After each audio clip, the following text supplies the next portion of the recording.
We need to stand up to Iran, and we need them to behave like a normal country. That means ending their nuclear program, ending their long-range ballistic missile program, the stopping of hostage-taking, and, of course, their malign behavior where they are inspiring terrorist groups, resourcing and directing them all the way from Africa, across the Middle East, and into Afghanistan. That's Secretary of Defense Mark Esper slamming Iran as President Trump sends 750 of our soldiers to the Middle East.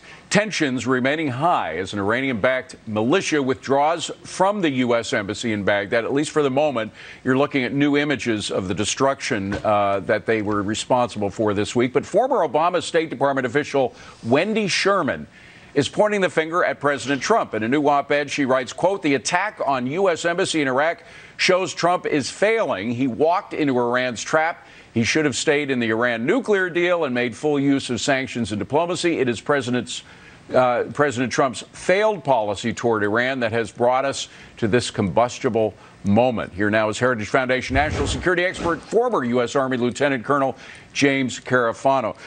Colonel, first of all, Ms. Sherman was at State Department when Hadi al-Amiri visited the White House. I think we have a picture of it. He was actually in the Oval Office. This is in 2011. I believe it was December of that year. He was a leader, as it turns out. Well, that's not him, but you'll see him in the background when they swing around. There he is. He's on the right side of the picture there. He was actually there this week at the embassy with the thugs that were trying to invade that embassy. Doesn't that sort of take away Ms. Sherman's bragging rights with regard to this issue?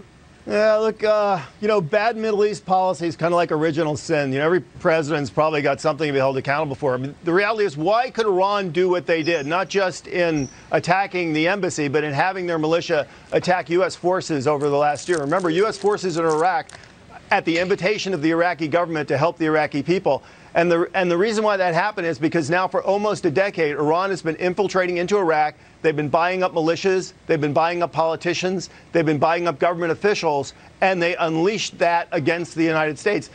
That didn't happen on President Trump's watch. That building up, that aggressive capability, that happened before Trump came in office. So, James, this is Gary Cullom. We know that we have to answer hostile acts, and we have to get there, send more people. Do you have any feel for President Trump on what would be his red line in really trying to do something in retaliation if Iran takes this any further? Yeah, that's a great question. We actually have a really good track record of how Trump responds in crisis. And the red line for him appears to be, if you go directly after U.S. people, not a drone because they shot down a drone, but you kill or threaten an American, that's Katie barred the door. And what we've seen is when the U.S. responds to that, whether it's gassing innocents in Syria or killing an American contractor in Iraq, the U.S. response tends to be proportional and restrained. And so the president seems kind of consistent in that. And then the U.S. has warned them, if the Iranians do more, the U.S. will respond more. But I don't think the U.S. will escalate. James, the reason that thousands of people have been marching, protesting in Iran is because the mullahs have taken the money that was given to them by the Obama administration and used it liberally to fund these militias and other terror activities in the Middle East. How can the Obama administration not take credit, if you will, for funding all these problems and this acting out that we have seen over the last several years? Right. So here's what happened. So when ISIS erupted after the U.S. forces withdrew, and we went back in and started fighting ISIS, we were just giving everybody money to fight ISIS. And honestly, the Iranians were funding the militias, and some of the militias were fighting ISIS.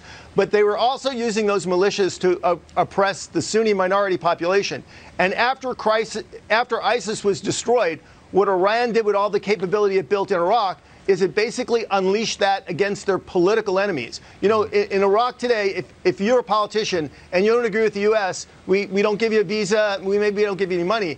What the Iranians do, if you don't agree with you, they have somebody go and put a bullet in the back of your head. Yeah, right. And so what's happening here is Iran has unleashed their militias, all their security forces against the Sunni minority and against Shia people that don't agree with them. And that's what sparked these weeks and months of protests. But, Colonel, I mean, respectfully, this has been going on basically since 1979, right? I mean, this is echoes of 79. In 79, Iranians attacked our embassy. Here we are in 2019 or 2020, another attack on our embassy. 2019 saw tremendous, much more provocation from Iran. So, I mean, whatever we're doing now, whether it's Obama or Trump, it's not working, is it? I see. That's where I disagree. I mean, Iran's been trying to break out of the American box for some time now. They tried closing the straits. They tried cutting off shipping. They tried shooting down an American drone. They tried attacking Saudi Arabia. After every one of those things, the U.S. responded, and essentially the Iranians backed down. So this is just the latest example of them trying something and then getting bumped on the head. John Delaney? So, Colonel, I agree with your assessment of Iran, what they've been doing for a decade. They are the worst actors in the Middle East and have clearly are intent on destabilizing the region.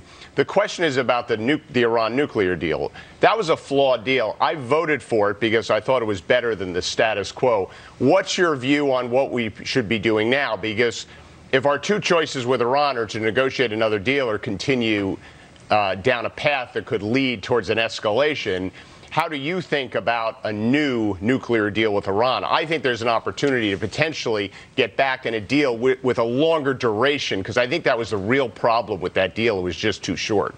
Well, I think that's the real end state, is a nuclear deal. I think neither side's really interested in escalating to a war.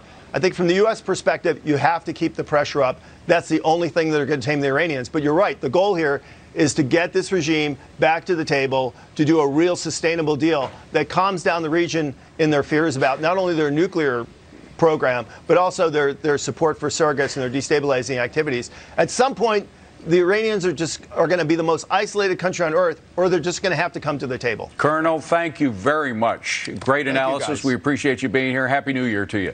Thanks, guys. Well,